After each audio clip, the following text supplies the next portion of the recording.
జగన్ పాపిరెడ్డిపల్లె పర్యటనలో హెలికాప్టర్ పైకి కార్యకర్తలను ఎందుకు రెచ్చగొట్టారని వైసీపీ నేత తోపుదుర్తి ప్రకాష్ రెడ్డిని పోలీసులు ప్రశ్నించారు.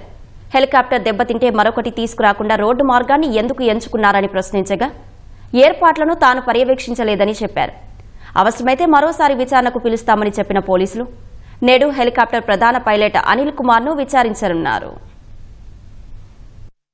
ఏప్రిల్ 8న వైసీపీ అధ్యక్షుడు జగన్ పాపిరెడ్డిపల్లి పర్యటన సందర్భంగా హెలీప్యాడ్ వద్ద చోటు చేసుకున్న ఘర్షణ, పోలీసులపై దాడి కేసులో రాప్తాడు మాజీ ఎమ్మెల్యే తోపుదుర్తి ప్రకాష్ రెడ్డిని రామగిరి సీఐ శ్రీధర్ సోమవారం విచారించారు. 2.5 గంటల పాటు 102 ప్రశ్నలు వేసినట్లు తెలిసింది.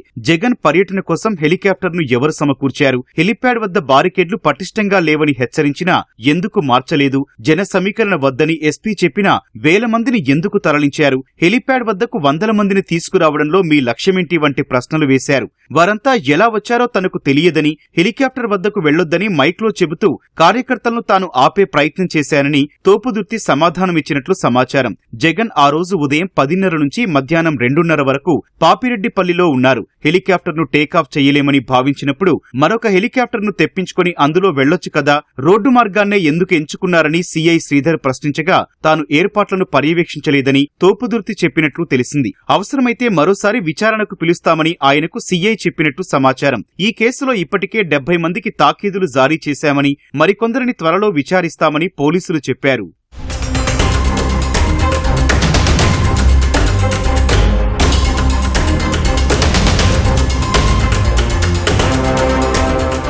విచారణ పూర్తయ్యాక చెన్నై కొత్తపల్లిలోని రామగిరి సర్కిల్ కార్యాలయం బయట తోపుదుర్తి ప్రకాష్ రెడ్డి మీడియాతో మాట్లాడుతూ చిందులు తొక్కారు. లింగమయ్య హత్య కేసును పక్కదారి పట్టించడానికి హెలిప్యాడ్ ఘటనపై అనవసర రాద్ధాంతం చేస్తున్నారన్నారు. హెలికాప్టర్ వద్ద బారికేడ్లు బలహీనంగా ఉండటం వల్లే ఘటన జరిగిందని మీడియాలో చూపిస్తున్నారని, నిజానికి పోలీసుల వైఫల్యం వల్లే ఇదంతా చోటు చేసుకుందని చెప్పుకొచ్చారు. హెలిప్యాడ్ ఏర్పాటు, హెలికాప్టర్ ల్యాండింగ్, అనుమతుల విషయంలో తనకు ఎలాంటి ప్రమేయమూ లేదన్నారు. మరోవైపు ఇదే కేసులో హెలికాప్టర్ ప్రధాన పైలట్ అనిల్ కుమార్ మంగళవారం రామగిరి పోలీసుల ముందు విచారణకు హాజరు కానున్నారు. ఏప్రిల్ 16, మే 2వ తేదీల్లో విచారణకు పిలిచినా ఆయన గైర్హాజరయ్యారు. మూడోసారి నోటీసులిచ్చిన పోలీసులు 13న విచారణకు రావాలని ఆదేశించారు. వర్చువల్ విచారణకు అవకాశం ఇవ్వాలని పైలట్ కోరగా పోలీసులు నిరాకరించారు.